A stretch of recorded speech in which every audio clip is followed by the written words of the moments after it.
Minister Jaishankar, may I please ask, China and India have recently taken steps towards disengagement.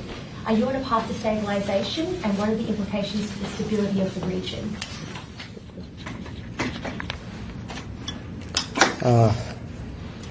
Yes, on October the 21st, we concluded the last lot of disengagement agreements. We had done some earlier.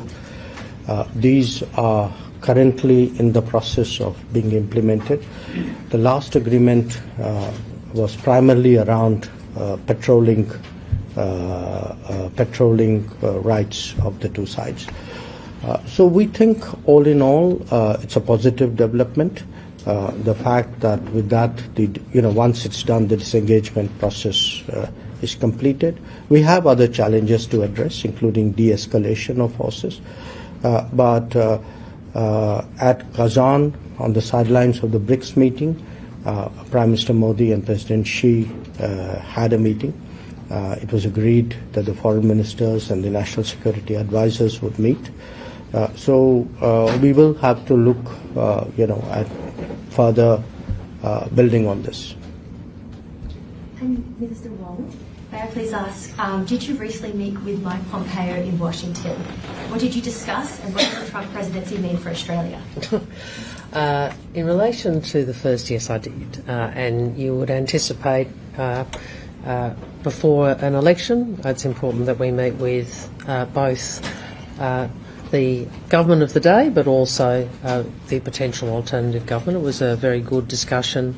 I obviously won't go into all the details, but what I can share is obviously one of the priorities for us to discuss was AUKUS, and very pleased that the sort of bipartisan support that we've seen previously from visiting congressional delegations who you might have heard from, but also public statements, that we have an understanding on both sides of politics in the US about the importance of AUKUS. In terms of the US election, we will work with whomever the American people choose. We will work with whoever they choose for president, and also for the Congress of the day.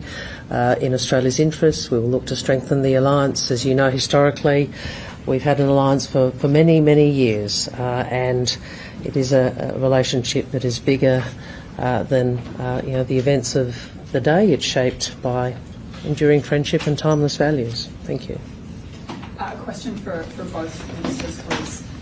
Are you concerned about the real prospect of a Trump presidency, that it would upend the international order? And in particular, will the Quad survive a Trump presidency?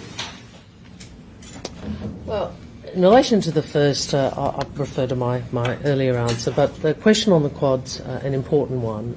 And what I'd reflect to you is that we both see, I don't want to speak for Joe, but I think on this I can express a very similar view. We both see the great importance in the Quad. It is an arrangement, a meeting, a grouping with countries that share very similar interests in the sort of region we want, and having countries of from different perspectives. So obviously the US, India, Australia, Japan, it's a very valuable strategic discussion. We would see that as retaining its importance regardless of the outcome of the election. We have actually seen steady progress in our relationship with the US over the last 5 presidencies, including an earlier Trump presidency. So when we look at the American election, we are very confident that whatever the verdict, our relationship with the United States will only grow. In terms of the Quad, I remind you that actually the Quad was revived under a Trump presidency in 2017. It was then moved from the level of a permanent secretary to a minister, also during the Trump presidency. And in fact, it's interesting, in the midst of COVID, when pretty much physical meetings had stopped, one of the rare physical meetings of foreign ministers was actually of the Quad in Tokyo in 2020. So I think that should tell us something about the prospects of it. We've got Australia Today. Thank you, Joe. My question is for both of you. Minister Jaishankar, how do you respond to attacks on Hindu temples and Hindus in Canada by Khalistani supporters? And Minister Wong, if you could answer, is this discussed, diaspora safety discussed with Minister Jaishankar? And given the fact that just a week back, 2 Hindu temples were vandalized in Canberra itself, how do you see safety of minority Hindus in Australia? You know, I think what happened yesterday at the Hindu temple in Canada was obviously deeply concerning. And you would have seen the statement first by our official spokesperson and also the expression of concern by our Prime Minister yesterday. So that should, I think, convey to you how deeply we feel about it. Well, first in relation to safety, all Australians, regardless of their faith, their culture, who they are, where they live, are entitled to be safe and they're entitled to be respected. And in relation to the vandalism that you describe, I know that our local members have expressed a very strong view about that, particularly in the week of Diwali. It's a very upsetting thing for members of the faith community and the Indian community more broadly. So I would again say people across Australia have a right to be safe and respected. People also have a right to peaceful protest. People have a right to express their views peacefully. We draw a line between that and violence, incitement of hatred, or vandalism, and they should be dealt with by the appropriate law enforcement authorities. We're a multicultural democracy. We cherish that fact, but we also cherish those principles which enable that multicultural democracy to flourish, and they are respect of one another and a right to express different views peacefully. Thank you very much. And was it Finn McHugh? Finn, how are you? Hi, Minister Wong. Canada says that it has credible intelligence that the Indian government was involved in the murder of a Canadian citizen on Canadian soil. Similar allegations have been looked into in the US. Can we just clarify, does your government trust your Five Eyes partners' intelligence on that matter specifically? Is there anything more generally you would say to the Sikh community to reassure them that there's nothing to fear here?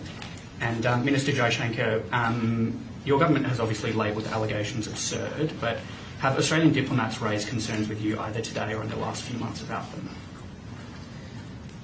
Perhaps I'll go first. First, in relation to Australia's Sikh community, I would say the same thing I said to I think it's Jay, isn't it? People have a right to be safe and respected, regardless of who they are in our country. That's the essence of our multicultural democracy. We've made clear our concerns about the allegations under investigations. We've said that we respect Canada's judicial process.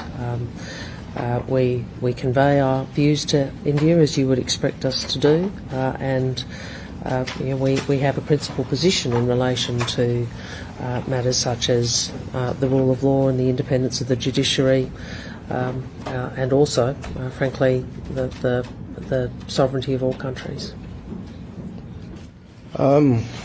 Let me make 3 comments. One, Canada has developed a pattern of making allegations without providing specifics.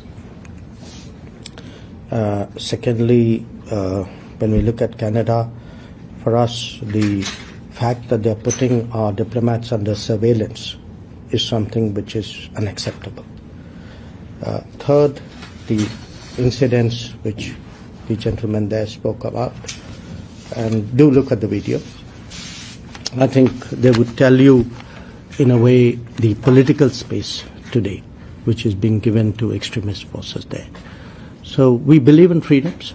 We also believe freedom should not be misused. And have you had a talk about it? Exactly on the lines which I've spoken. Stay ahead with our cutting-edge news app. Instantly access the latest shorts in just 1 minute and breaking news in just 50 words. Download now for a smarter, faster news experience.